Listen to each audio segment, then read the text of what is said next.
All right. Good evening, everybody. So I'll just take a moment to introduce myself. My name is Caryn Gill. I'm a licensed professional counselor here with NOCD, and I'm happy to be spending some time with everybody here tonight. So this is just a Q&A, so I will get started. We have a few questions already in. So let's see.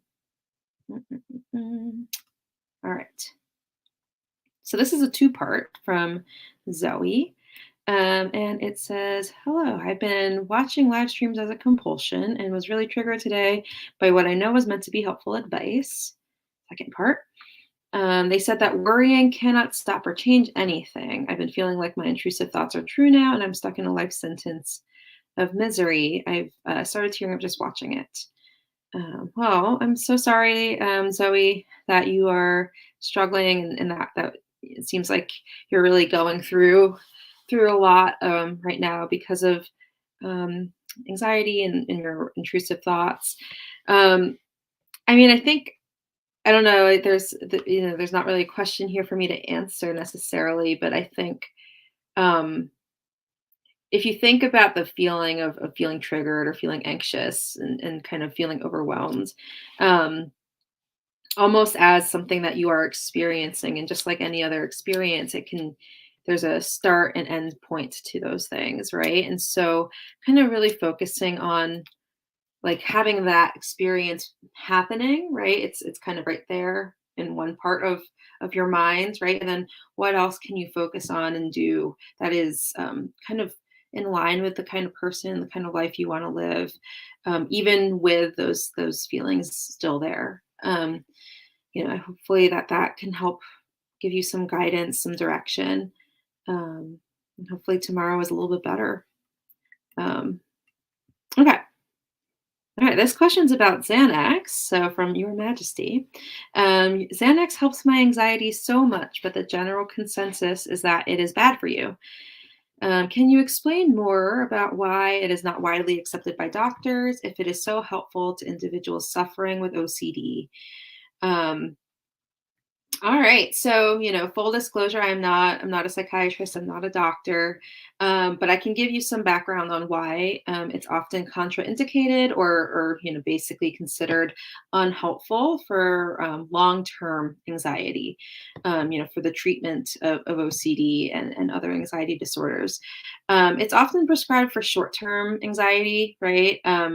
But, one, I think benzodiazepines, including, which is Xanax, is under that category, can become addictive in ways. People can become dependent on it.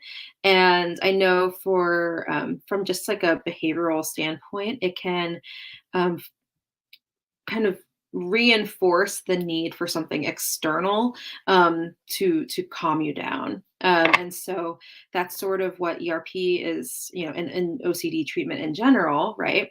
Whether it's ACT or ERP or just kind of treatment in general, right, is really to hopefully help people learn that they don't need anything external, whether it's a compulsion or a medication, to calm them down. And so in terms of medications, right? I know that SSRIs are really, the evidence really supports that. But I think benzodiazepines can also interfere with the learning that is involved and is necessary for kind of long-term recovery from anxiety. The emotional experiences and the learning that comes with treatment. So hopefully that answers your question. Um, all right, so let's see. Okay. So this question is from Dee Dee Mitch. So how do you deal with intrusive thoughts, dealing with the law of attraction? So is it similar to magical thinking? Yes. I would imagine, just from what I know about law of attraction, it's from my understanding, it's the whole idea of like, if I put something out into the universe, I can manifest it happening, which is very much very similar to what a lot of people with anxiety experience with kind of magical thinking or superstitious OCD. Um, Sometimes it can either go towards, the I think law of attraction is often used for people to manifest positive or, happy things. But for people with responsibility OCD, that sort of kind of uh, cognition that, if I think something, I can make it happen, can become a really slippery slope. And so with intrusive thoughts about law of attraction, it's like, oh, if I think this terrible thing, I'm going to make it happen. Um, and you would treat it just like any other sort of obsession. Right? Accepting the uncertainty that is inherent in any sort of anxiety, right? Accepting that you'd have less control than what is probably comfortable to acknowledge. Accepting that, thoughts that we have are not there's no direct correlation with what actually happens in reality. And so, yeah, I mean, hopefully, I think the law of attraction can be really sticky, especially for people with OCD. So I always say, I'm sure it helps a lot of people, and then, a lot of people have interest in it. But I think for people with OCD, it can be very, very a very slippery slope. Um, so, oh, okay. So this is two parts. So I'll do this for okay.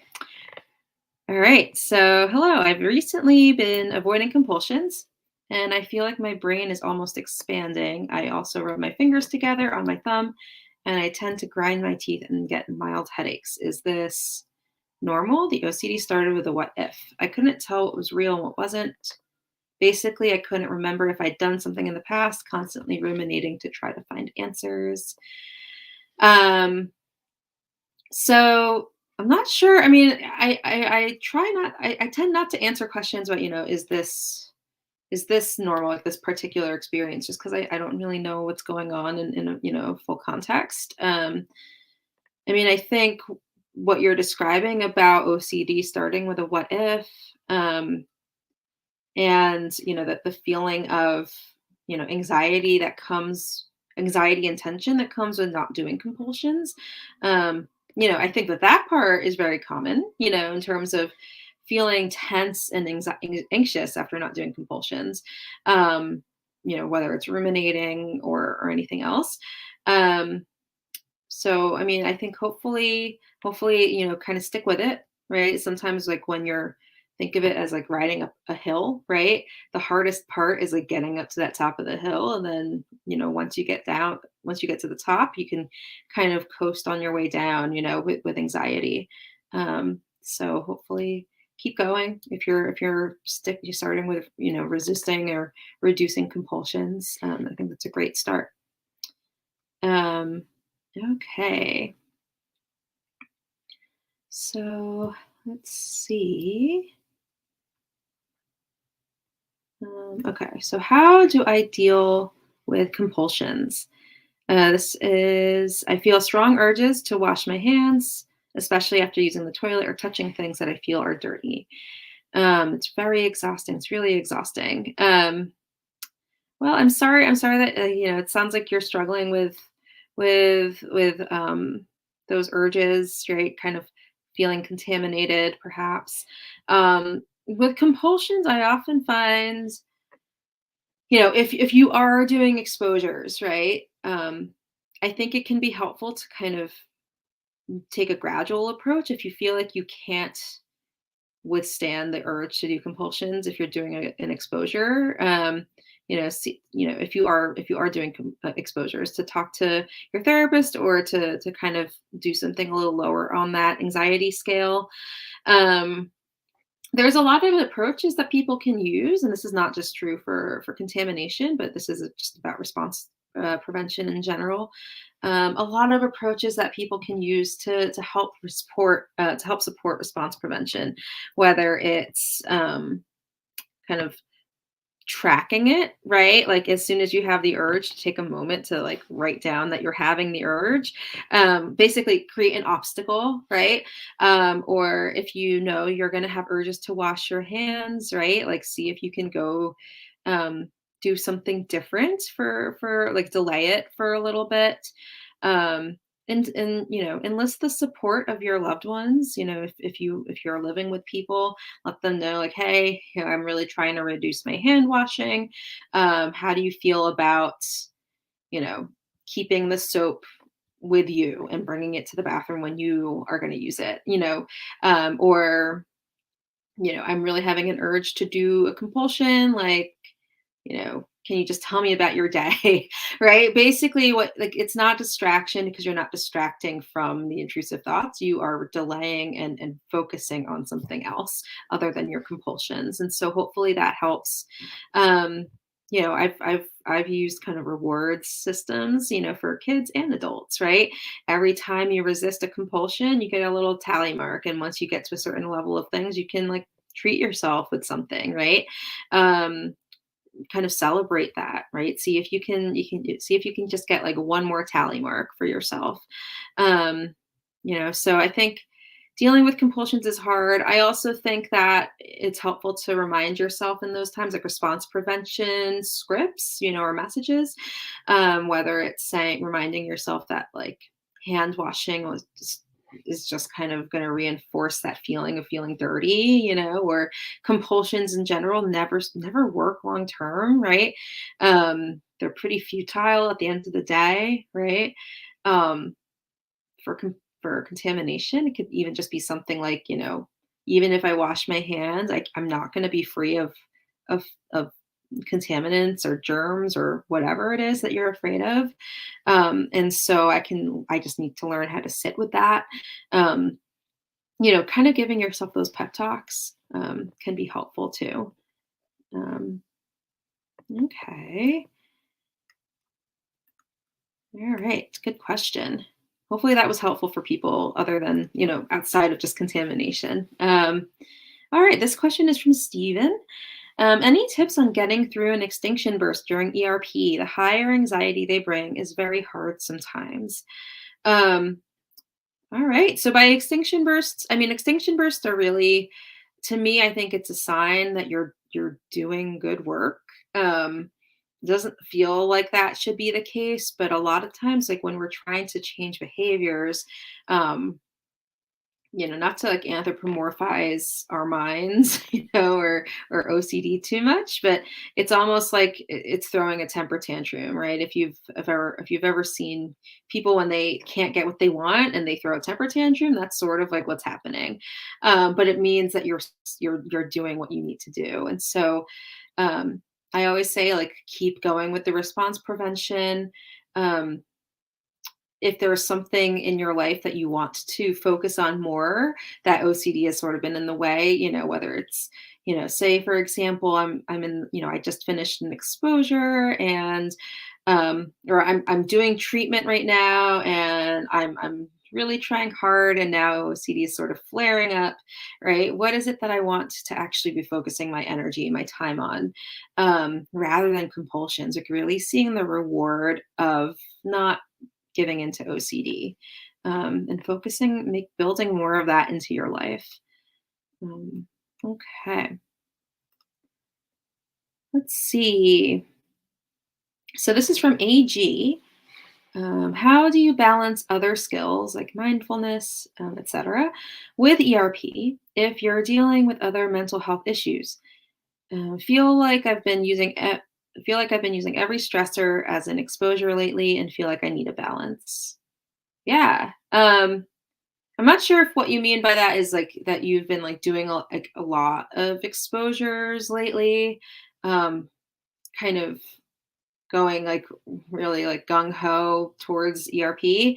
Um, I mean, I always caution against flooding. You don't want to overdo it. It's like training. You don't want to injure, like kind of like pull a muscle or kind of overtrain in any way. But although I do think if there's that willingness to experience it, that's different than like white knuckling your way through exposures.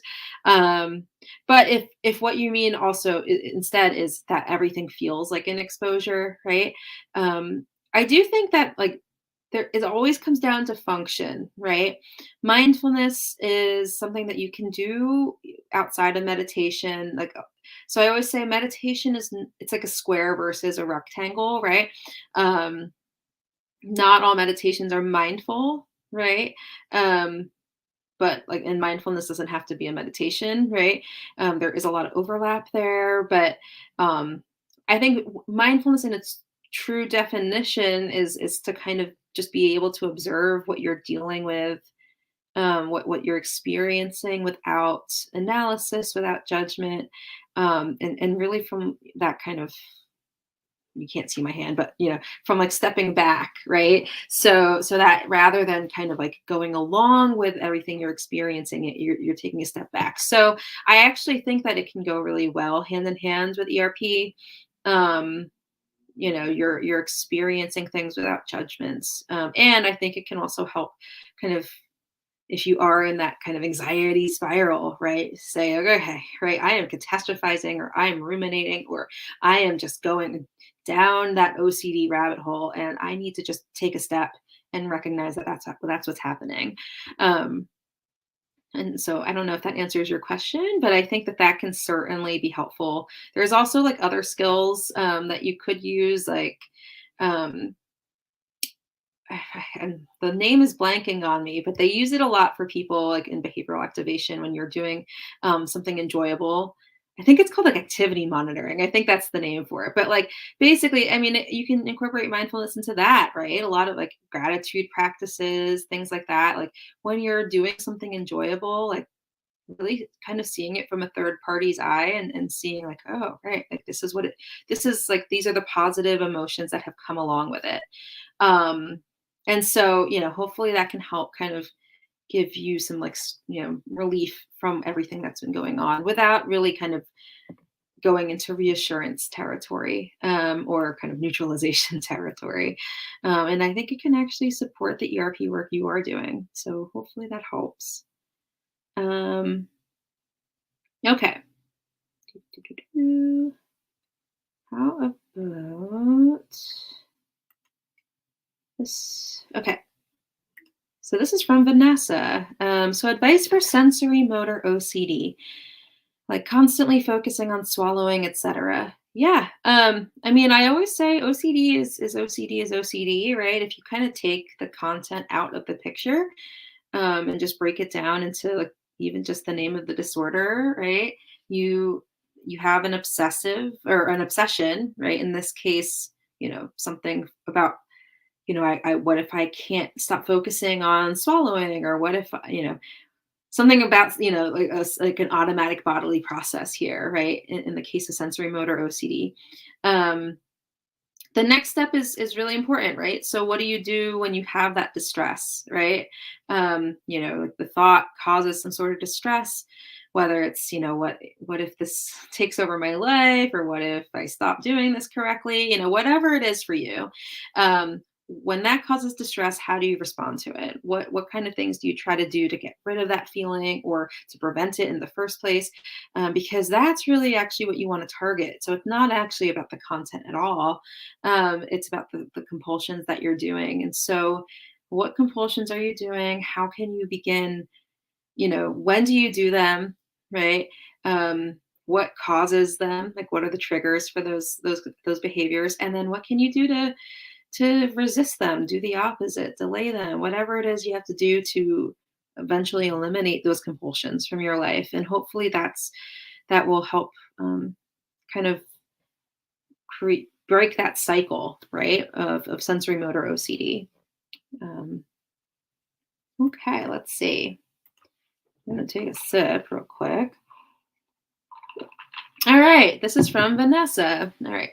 It says, hey, Caryn, I have sexual orientation OCD, and these thoughts feel like this is what I want.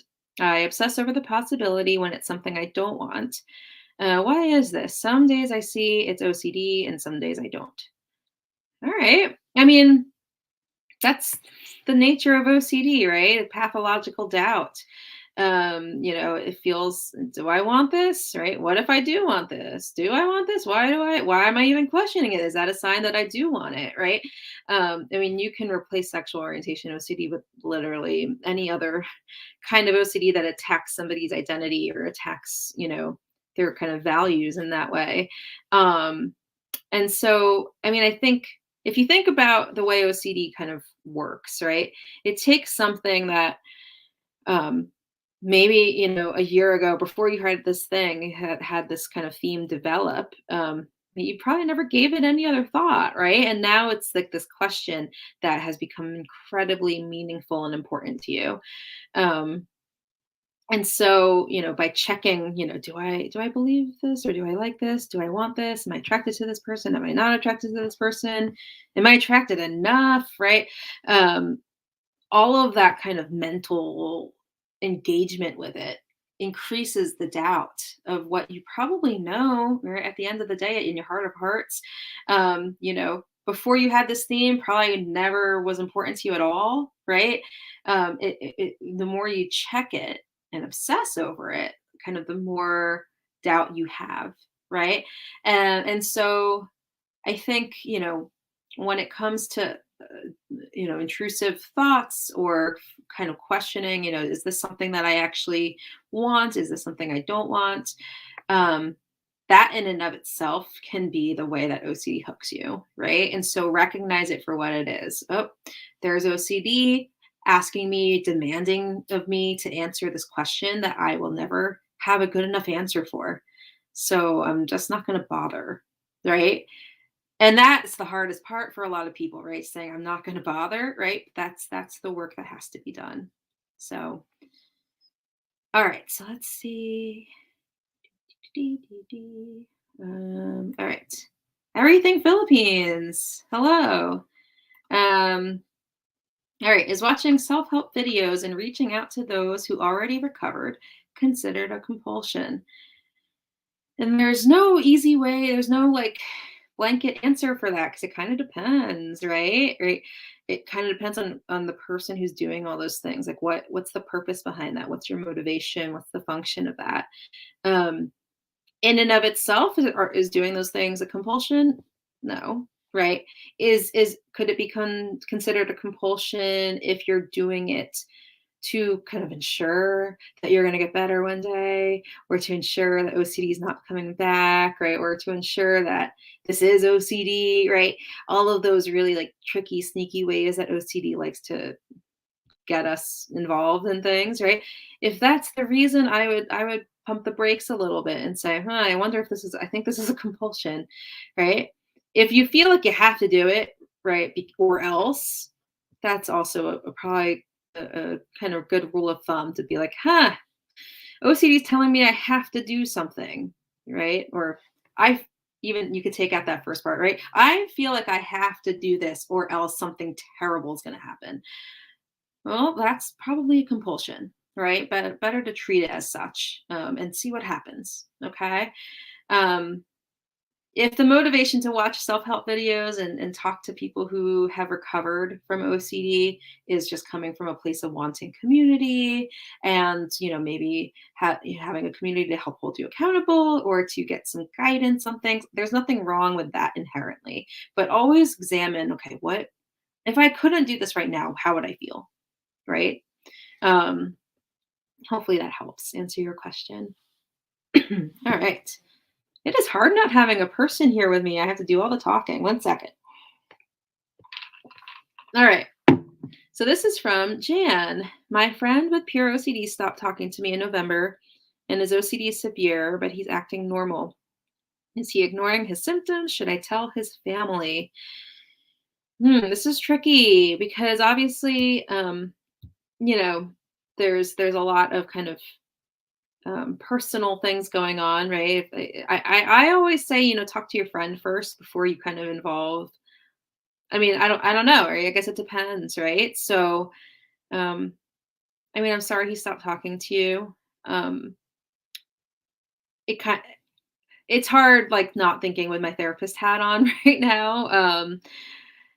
Yeah, there's not really an easy answer to that, right? I don't want to kind of cross anybody's boundaries or anything, but I also, if you're really concerned about his safety and his well-being, I think the answer might differ. But I think trying to talk to him first, right, and kind of expressing your care and concern might be a good first step. Um, all right, so let's see.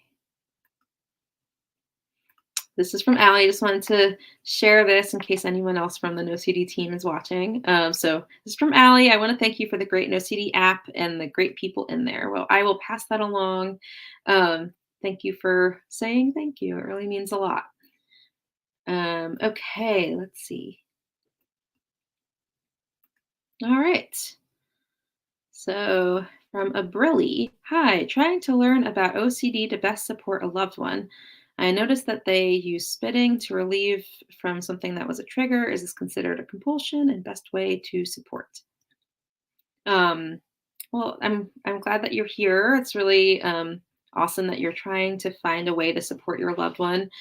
Um, I mean, I think like educating yourself about OCD can be helpful. It is something that a lot of people don't really understand, um, and I think that can sometimes be super, for the person, your loved one who is dealing with OCD, to know that they have somebody in their corner who's understanding of what they're dealing with, um, can be really helpful, and morale boosting. And I also think, if they, to kind of be aware of ways that they could be um, engaging in safety behaviors, whether it's asking you for reassurance or something like that, to just be aware of that so that you can kind of let them know, like, hey, are you asking for reassurance? Because like, I don't know, I don't really want to give that to you, right? Kind of like being able to talk to them about that. Um, yeah, excuse me. All right.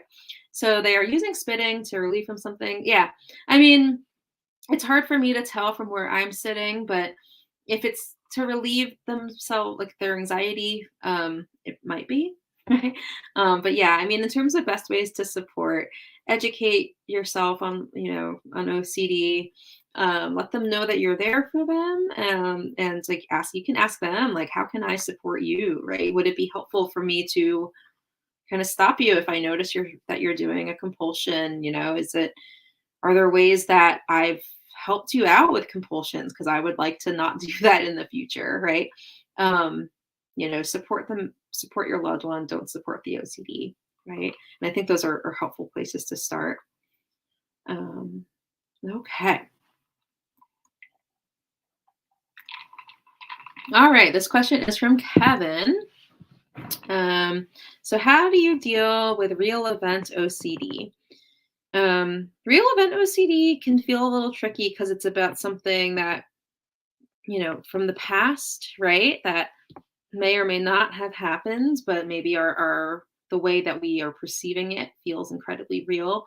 Um, and so, yeah, I mean, I think with real event OCD, the exposure work then has to kind of be more targeted, not towards like what if this happens, but more so like what if this did happen.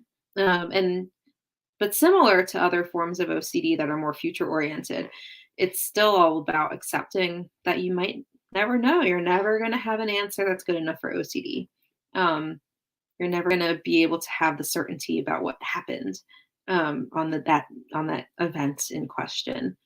Um, and kind of learning, the key is here, response prevention really over anything else. So, um, yeah, hopefully that helps. All right. Let's see. So I always think that I'll lose my willpower and act unconsciously and do illegal and harmful things. So what should I do? So, I mean, from a response prevention perspective, right? I always say, especially just because I don't know like what your particular triggers are, and I don't necessarily want to like identify any sort of exposure items for you. But from a response prevention perspective, right, I always recommend people identify, what do you do? What are you avoiding? What are you doing to prevent losing your willpower or to avoid what kind of things are you avoiding doing or interacting with, or are there people that you're not spending time with? Because all of those things, those are exactly what that's how you feed into the OCD. And so if there's any way to starve the OCD in that sense, right, whether it's using the things that OCD tells you you have to avoid, or spending time with the people that you've been avoiding, whatever it is, right? I think that's a really helpful way to get started on that. Um, okay, so let's see. Can positive thinking make OCD less sticky? Um, This is kind of hard to answer because it's a little vague, right? So positive thinking in the sense of like everything's going to be okay, don't worry, right? Like that can be a slippery slope again, right? If it's more to remind yourself, if it's more to like reassure yourself that anxiety is definitely going to go away, um that can be a very slippery slope. Positive thinking in the sense of, like, taking a different perspective on things, reminding yourself that, like, anxiety is temporary and that you can handle this, like, that might be a little bit different, right? So again, it always comes down to function. So, just kind of ask yourself, "Okay, why how would I feel if I didn't say this to myself right now?" um, would I feel really anxious and more on edge, right? Well, then that's probably something you should resist, right? Um, okay. Here we go. All right, this question is from Nicole. So, how to manage thought flooding? So, sometimes I'm ignoring my thoughts or making fun of them, but the OCD keeps fighting, and every intrusive thought will flood my mind back to back, and then I'm overwhelmed. Yeah, I mean, I think that is, again, right? Um, it's sort of like sometimes your thoughts are loud and sometimes they're quiet. And so, I think when you're having like really a lot of overwhelming thoughts that are very like overwhelming for lack of a better word, to treat them as if this with the same response that you do when they're quiet, right? Um, to say, kind of remind yourself, okay, there is OCD loud and clear, right? Very, very loud, but not actually any more dangerous or any more real than they were when I was able to ignore them, right? It's just all brain matter at the end of the day. So hopefully that kind of reminding yourself that, like, okay, if I can resist compulsions, then I can do that now. The only difference is that they are just a little bit, I feel more distressed because of them, right? Kind of taking that perspective, like getting some perspective on that again, and saying, okay, OCD is loud again. I still have to do response prevention. I still should not engage in any sort of rumination or whatever it is, whatever kind of compulsion you tend to do. Um, right?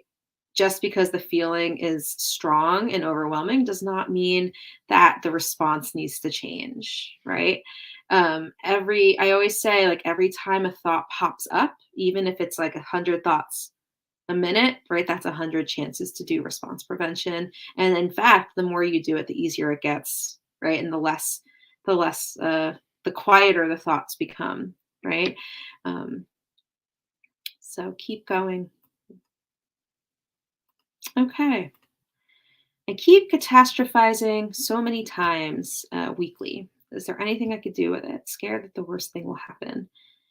Again, right? If you are working with a therapist, or if you're doing exposures on your own, right? Really kind of the best way out of something is through it. If you're afraid that something bad will happen, accepting that, like, bad things do happen, unfortunately. It's a fact of life.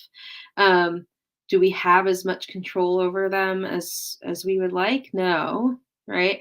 Does worrying actually help? No, right? There's sometimes like kind of um, positive beliefs about worrying that sometimes people with anxiety have, right? And it can help us feel more prepared to do our compulsions, or whether it's worrying or, anything else like that. Um, and, so to kind of really point that out and then kind of face the thing that you're afraid of, right? If there's, accepting that possibility can be enough of an exposure. So, especially if there's anything that where you notice yourself worrying instead of doing something that you had intended to do, right? Something that's more effective for you in your life. Choose the thing that's more effective for you, right? Let that urge to worry sit there, just like any other urge, and pivot back to the thing that is actually going to help you. Um, okay. Matt Johnson asks, is it normal for OCD to try and convince yourself that it's not OCD? Yes. I was actually just thinking about this today, right? Some people call it like the backdoor spike. I mean, I kind of, whatever you want to call it, it's all OCD, right? So, um, but again, right, it's almost like it's really just that question that OCD is using to lure you in, right? Like, oh, what if this isn't OCD? What if I actually like my thoughts? What if I really am like this? What if blah, blah, blah, blah, And so it's really either way. The answer is, "Eh, I don't know. I'm never gonna know. My answer is never gonna be good enough, right? For OCD, it's going to tell me to jump. I'm going to get to that point. And it's going to say, jump higher, right?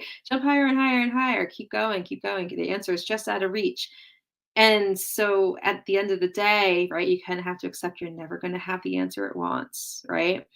So the best course is to say, oh, maybe it is, right? Maybe it's not OCD. I don't know, right? But all of my attempts to try to solve that question have not helped me. So, all right, let's see. Um, Okay. All right. So this is a very specific question, but I think hopefully I'm sure a lot of people relate to this. So this is from Jake Duffin. So I have tried to succeed as a landscape contractor. Very cool. I struggle with estimating the pricing on jobs. So OCD makes it hard. 1 minute I think one price, and the next another. Do you have any advice? So I mean, it's hard because, you take the landscape contracting thing out of the question, out of the equation, right? It's sort of like you make a decision, right? 1 minute you think you made the right decision, and the next you think, but what if it's this one, right?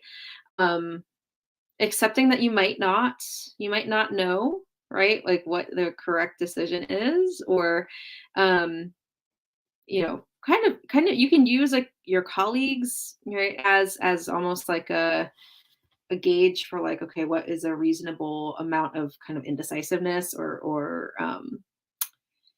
I can't think of the word right now, but what is sort of like the reasonable level of like how much do people kind of have indecision regarding pricing, right? But I think at the end of the day, right, if you are kind of going back and forth on your decisions, kind of work on making a decision once and then kind of committing to it and accepting that maybe it wasn't the right thing. If pricing is difficult for you for like some other totally different reason, like maybe um uh it could be like, for whatever reason, right? Either way, at the heart of it, it's like accepting that maybe that level of uncertainty is always going to be there. Whether pricing is hard because of like a moral reason, or because you're not sure if you are estimating like the costs correctly, or whatever it is, right?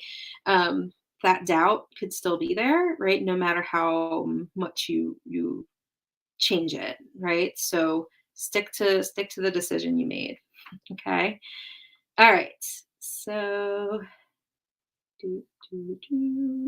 let's see. All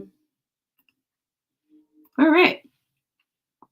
This is from Peter. So, is it possible to no longer get much anxiety from harm intrusive thoughts if you're constantly having them? I don't get as much anxiety as I used to, but I still get the intrusive thoughts. Yeah. I mean, intrusive thoughts are a fact of life. I think it's totally normal to sometimes still have them. It's like, oh, you're still here, right? But it's not like a reaction that might have been before. Um, so yeah, I think I always say like that's part of living, in recovery is that like sometimes the thoughts are there. They're just kind of, you know, in the background. Sometimes you notice them and they might spook you a little bit more than other days. But um, yeah, it sounds like you've done some good work for yourself. So keep going.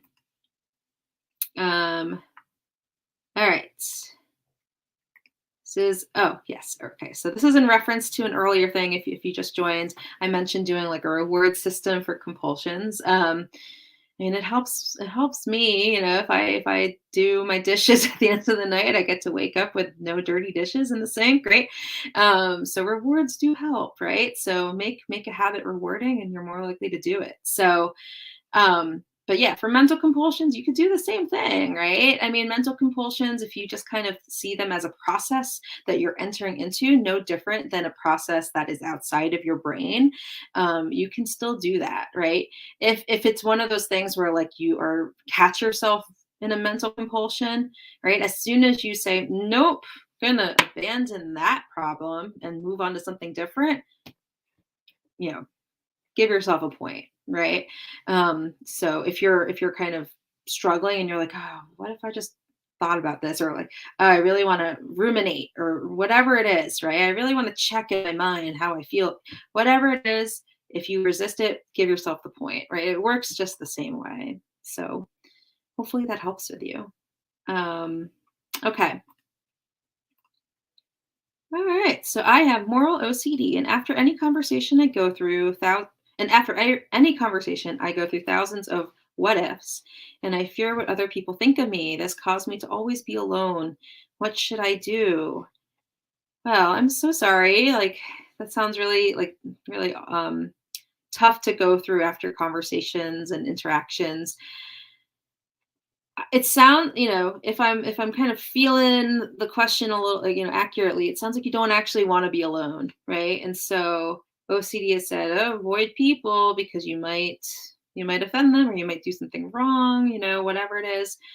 Um, but that's probably exactly what you should be going towards is spending time with people. So whether it's, you can always start off with, just identifying people that are really important to you, right? If OCD has sort of gotten in the way of that, those are exactly the people to reach out to. Um, and so hopefully you can get back to living the life you want, having the relationships that you want, and you know, showing OCD who's boss. Okay, so let's see. Okay, so this is from Georgia. Struggling with harm or suicidal OCD, and I'm terrified of depression, sad or negative feelings, and emotions. So, how do we navigate emotions, but also being aware of when something truly is off? Yeah, I mean, great question.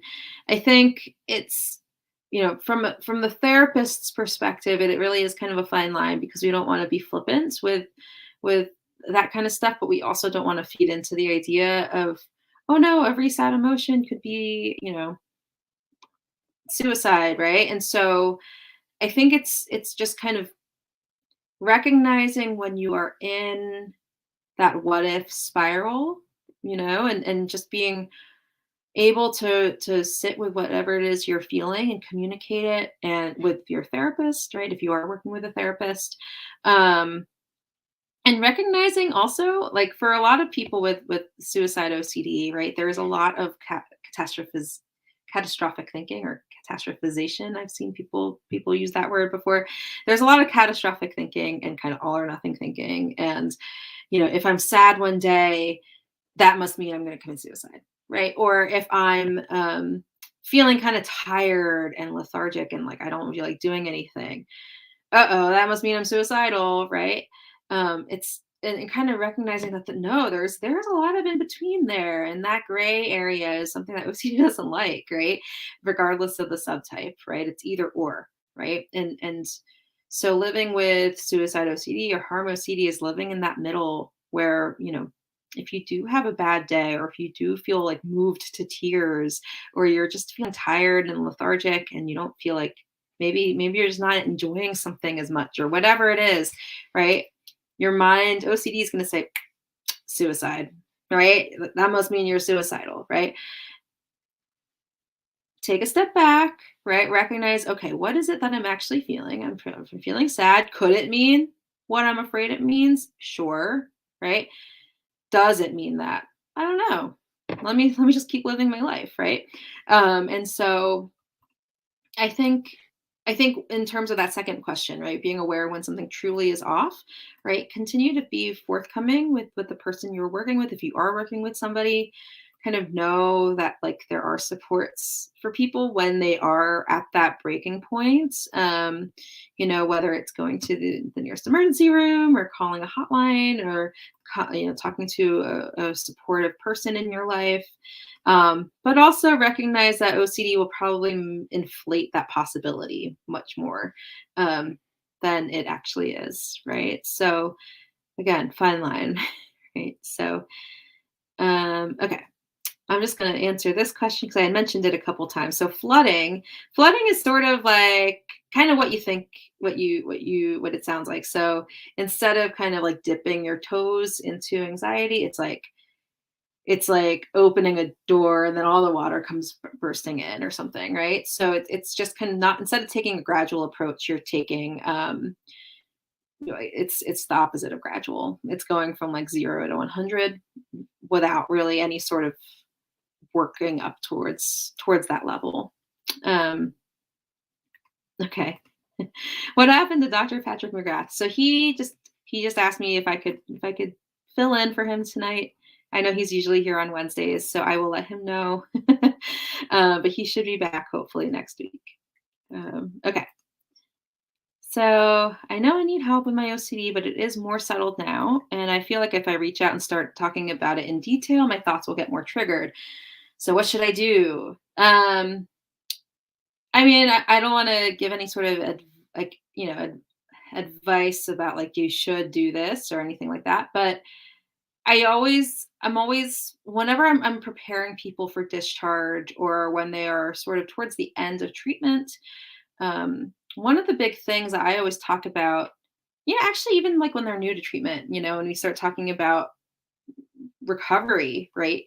Recovering from OCD, it's not just dealing with the immediate symptoms, it's fundamentally changing your relationship with distress, fundamentally changing your relationship with anxiety and uncertainty, um, including what happens if I feel triggered, right?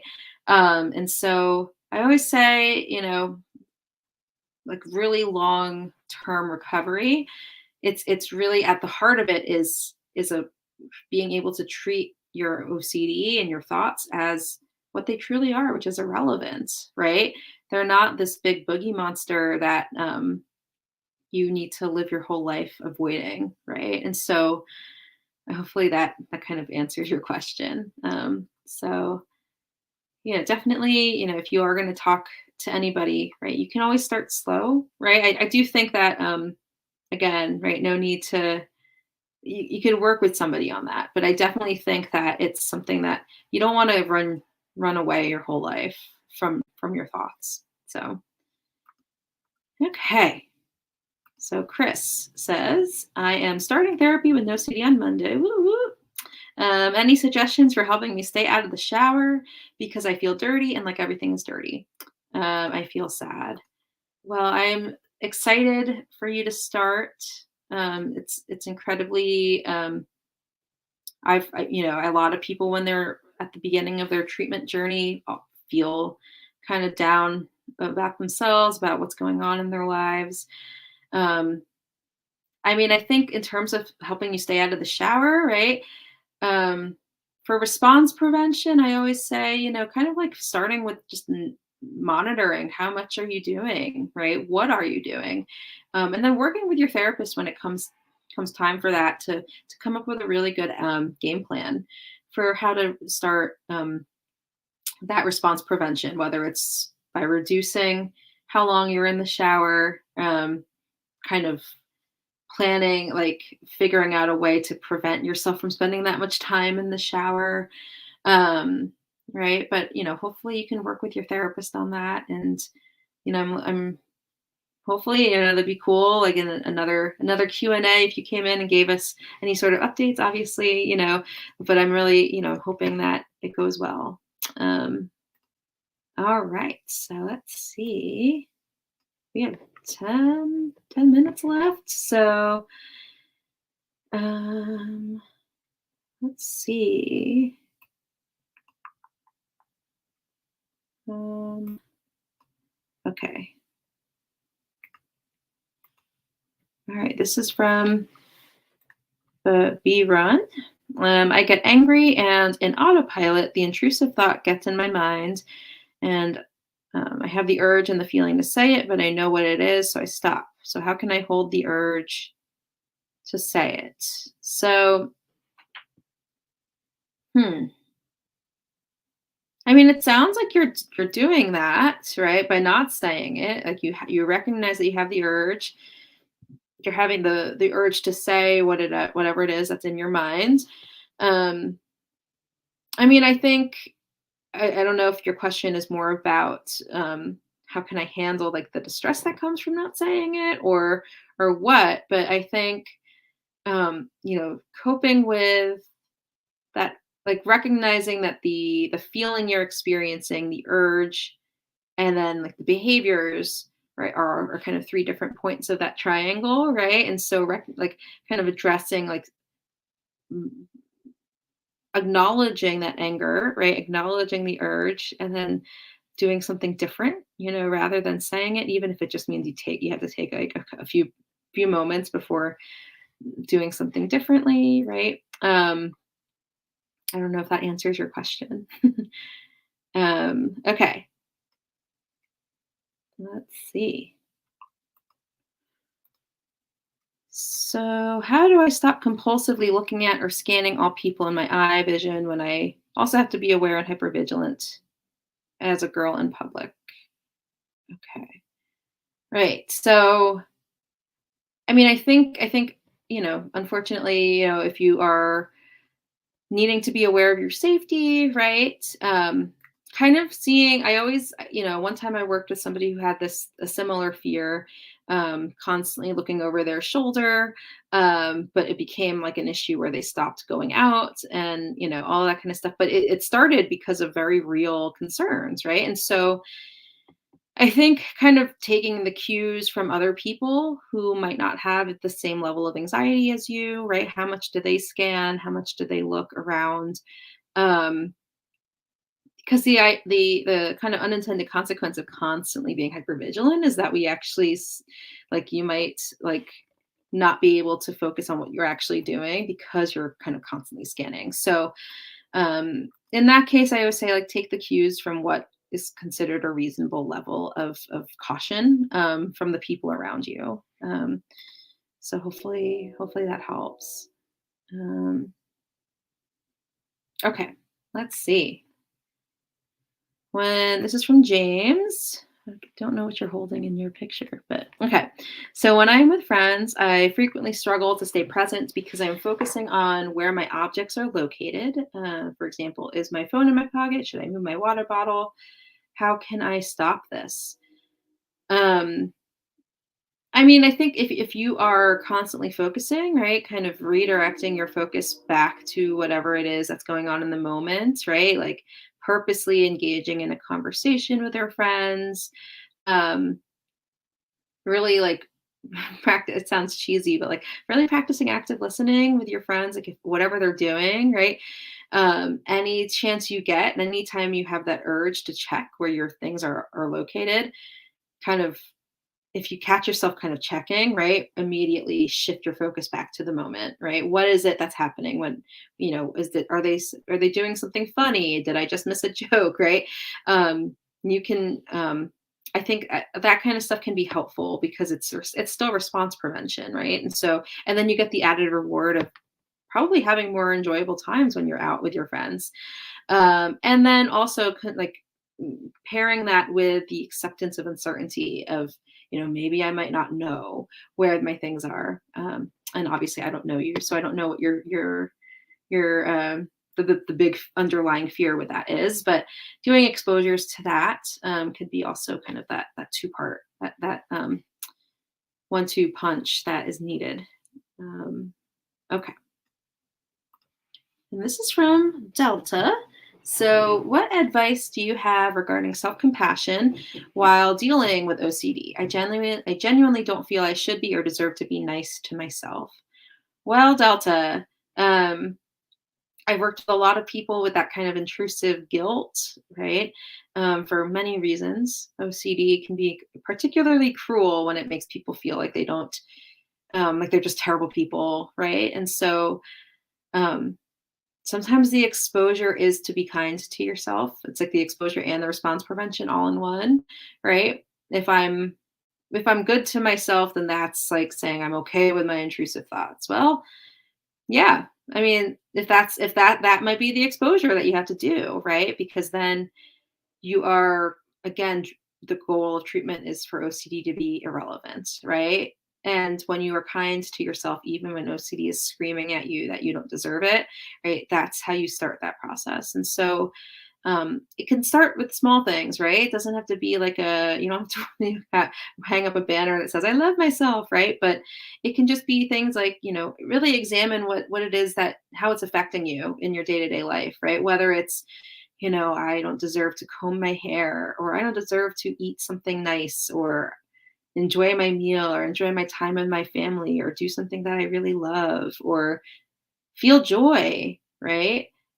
Whatever ways you can do those things, you should do them, right? I've done sessions before where we just watch funny videos on YouTube because they felt really guilty for laughing, right? And so we watched like that. I assigned, watching funny movies and cuddling your loved ones as homework before, right? And because that's what OCD tells you you don't deserve, and what OCD tells you that you shouldn't do, and so that's exactly what you should do, right? So it begins. Self-compassion is not a feeling; it's an act. It's behavior. So just like anything else, right? You can start small and keep incorporating more and more of it into your life. Okay. All right. So how to stop letting harm thoughts telling you that you're this horrible person will do these things, and I'm scared that this isn't OCD and is me. How do I just disregard these thoughts? Well, um, what we resist persists, unfortunately, right? And so again, right, the best way out of these types of thoughts is through them, right? You can't ignore stuff that's just kind of there's a very big difference between ignoring thoughts and just kind of like pushing them out versus non-engagement, right? And so the key is to be able to practice that difference. And so um, I don't know why this is always the analogy that comes to mind, but it's sort of like if you are walking and there's somebody who's like on the street trying to sell you something, or like, and they're really loud and pushy and they get in your face, right? You can't like shove them out of the way, right? That's not what we want to do with these thoughts. We can't shove them out of our awareness, but it's more about saying, okay, I'm just going to put these on the shelf, right? They're still there. I still see them, right? But I'm not going to try to actively do anything to get rid of them, because they'll only get worse, right? All right, let's see. So we only have a couple more minutes. I probably have time for maybe one more. So how do I know a false memory is OCD and not real? So here's the thing, right? So OCD will make you kind of constantly question, is this real? Is this OCD? What if it's not OCD? What if it is real? Figure it out, figure it out. And there's no way to get that answer, because the more you try to dig for that answer, the deeper in the hole you get, right? And so kind of recognizing, okay, I might never know, right? I might never feel like I know, right? But with my with what I do know in reality, like I can probably safely rest in the near 100% fact that whatever it is that I know. I don't know if I just made sense there, but long story short, you might never know. And there's actually like that's sort of the like a lot of people who have memories about their life but don't have OCD don't have the level of anxiety that you probably do about it. And so it is possible to just learn to accept it. And in fact, that's like the only way out of it, right? Is to accept that we might never know. And that OCD will kind of make it feel like you need to know more than you actually do need to know. Um, and so hopefully that helps. But let's see. I will be wrapping up because we are now at the hour. But thank you all for joining me this evening. Hopefully this was helpful for you, and I hope that you all have a lovely rest of your day, and that your days ahead are you know filled with joy and peace and um, all good things. All right. So have a great evening. Bye bye.